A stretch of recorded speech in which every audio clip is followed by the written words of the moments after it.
2 sal derbas bû û siv hê jî di zindanê de bû. Kesê ku vexwarin dida Fîr'ewn di ser re 2 sal derbas bibû ku ji zindanê derketibû.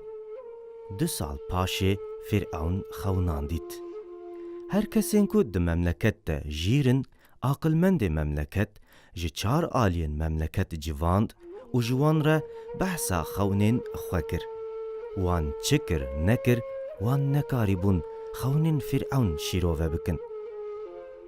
Dema kesê ku av dida Fîr'ewn yê ku 2 sal berê di zindanê da bi ûsiv re bû, ev tişt dît û bihîst ew gelek aciz bû û ew çû hizûra Fîr'ewn.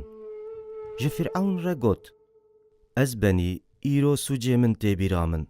Çend sal berê, 2 sal berê, dema ku te min avêt zindanê, di zindanê da ciwanekî hebû. Navê wî Ûsiv bû. Wî xewnan baş şîrove dikir.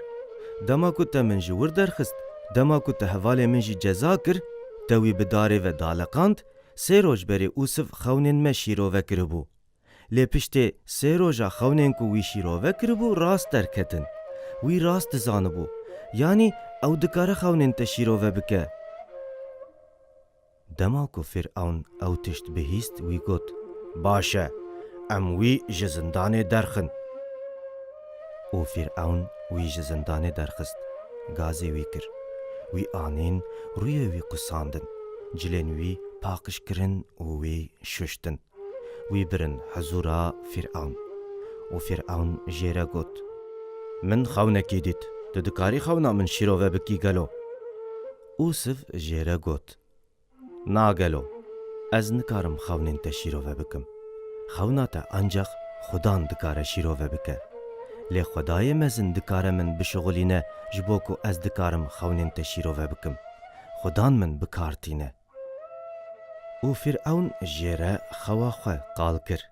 Fîr'ewn got: Min di xewna xwe de çemekî dît. Ji çem 7 çêlek derketin û ew çêlek gelekî li ser xwe bûn. Gelekî qelew bûn û pir baş xuya dikirin. û wan çêlekan giyayên ku di devê çem da bûn xwarin. û hinekî paşê 7 çêlekên din jî derketin. Ew 7 çêlekên din jî pir zeîf bûn. Qet qelew nebûn, baş xuya nedikirin. Pir çepel xuya dikirin. Qet xweş û baş bedew xuya nedikirin. û wan 7 çêlekên ku ne baş xuya dikirin, 7 çêlekên baş xwarin. Lê tiştekî neguheriya, bejna wan weke berê bû. Ew weke berê xuya dikirin. û paşê min xewnekî din jî dît. Di xewna min ya din da min 7 şitlê genim dît. Min dît genim hêşîn bûn. 7 genimên gelekî baş bûn. Baş xuya dikirin û hêşîn bûn. û di kêleka wî da min dît 7 genimên baş xuya nedikirin jî hêşîn bûn. Zeîf bûn. Pirçikandî bûn. Şewitandî bûn. û wan 7 genimên pirçikandî, şewitandî genimên baş xwarin. û tiştekî neguheriya. Dema ku wî jî Ûsiv re qala xewna xwe kir, Ûsiv jê re got: Ez benî hejmara 7 di vir da 7 sal e. 7 çêlekên baş nîşana 7 salên baş in. Salên baş û bi bereket yê werin. Erzaqê we yê pir bin. Fêkiyên we yê pir bin. Genimên we yê pir bin. Piştê 7 salan ew ê xelayekî gelekî mezin çêbe ku 7 salên berê qet neyne bîra tu kesî. Ew ê insan ji birçîna bimirin. Der û çem yê zuha bibin. Dar û pel yê zuha bibin. Tu genimekî, tu tiştekî yê hêşîn nebe. Divê ku hûn jîr bin. Hûn kesekî jîr û aqilmend bînin serê vî welatî.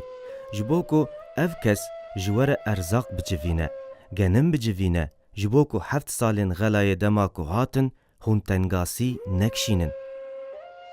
û Fîr'ewn biryar da, yanî qirar da ku Ûsiv deyne serê vî welatî.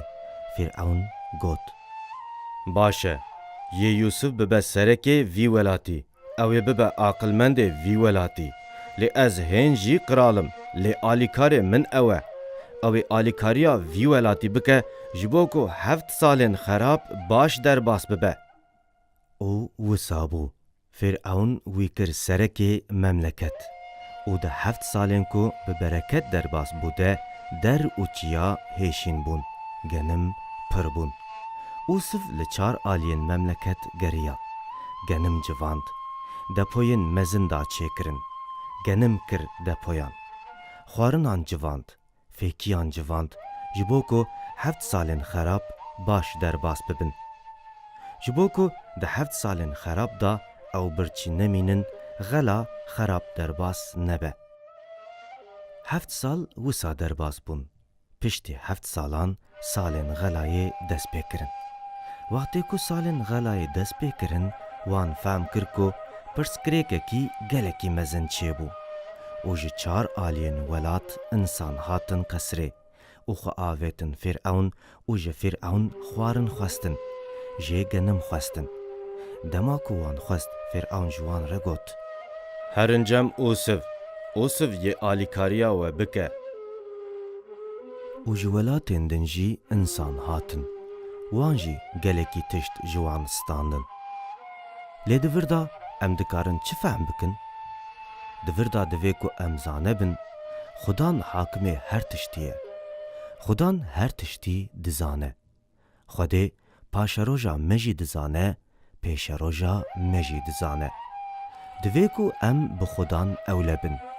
Em ji Xudan bawer bikin. Hêviya Usif vala nebû. Hêviya ku Usif ji Xudan hêvî dikir, vala nebû. û tiştekî din jî heye.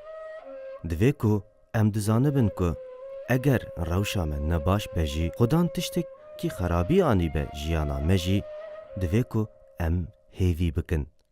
Xudan me yê ji rewşa xerab xelas bike. Yê Xudan me ji tengasiyê xelas bike.